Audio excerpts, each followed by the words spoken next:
تعالوا أقول لكم النهاردة على وصفة طبيعية هتساعد على زيادة كثافة الرموش، وخاصة الرموش اللي بتبقى فيها مكان فاضي ما فيهوش أي إنبات.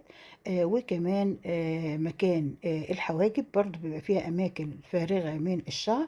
بجيب معلقة من زيت الخروة اللي هو بيعمل على إنبات الشعر وتكثيفه، ومعلقتين من زيت جوز الهند، بس يكون نوعية نظيفة وحلوة، وكون جايبينها من صيدلية أو من عطار يكون موثوق فيه. بحط عليها كبسولتين من فيتامين اي، بجيبها من الصيدلية، ودي جرعتها 400 مللي جرام. وببدأ أضيفهم على الخلطة دي اللي هي عبارة عن معلقتين زيت جوز الهند ومعلقة زيت الخروة، أو ممكن نضيف زيت الزيتون. بقلب كل المكونات مع بعض، وبواسطة مسكرة أو بخلة ببدأ أعمل في اتجاه الحاجب، في اتجاه الشعر، مش عكس الاتجاه. وببدأ أدهن الرموش بالليل، بس ببعد عن أماكن العين، يعني بعمل من جذور الرموش لآخرها لمدة أسبوع. وببدأ إن أنا أكرر نفس الكمية، بعمل نفس الكمية للأسبوع اللي بعده. ممكن نستخدم زيت الخروة، وبنضيفه برضو مع الفازلين، والفازلين بيساعد على ترطيب وإنبات الشعر.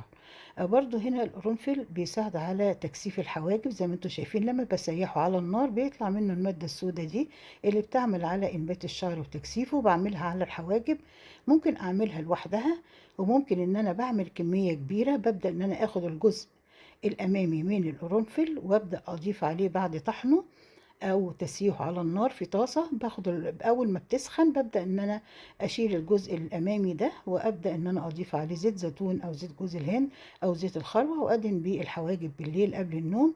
ده هيساعد على تكثيف شعر الحواجب. طبعا ممكن نستخدم برضو اللي هو الشاي الاخضر. ممكن ان احنا بنغلي الشاي الاخضر في كميه بسيطه من الميه، بناخد الميه الفتره دي ونبدا ندهن بيها الحواجب والرموش قبل النوم. ده هيساعد على انبات الشعر. اتمنى فيديو النهارده يكون عجبكم ونال رضا.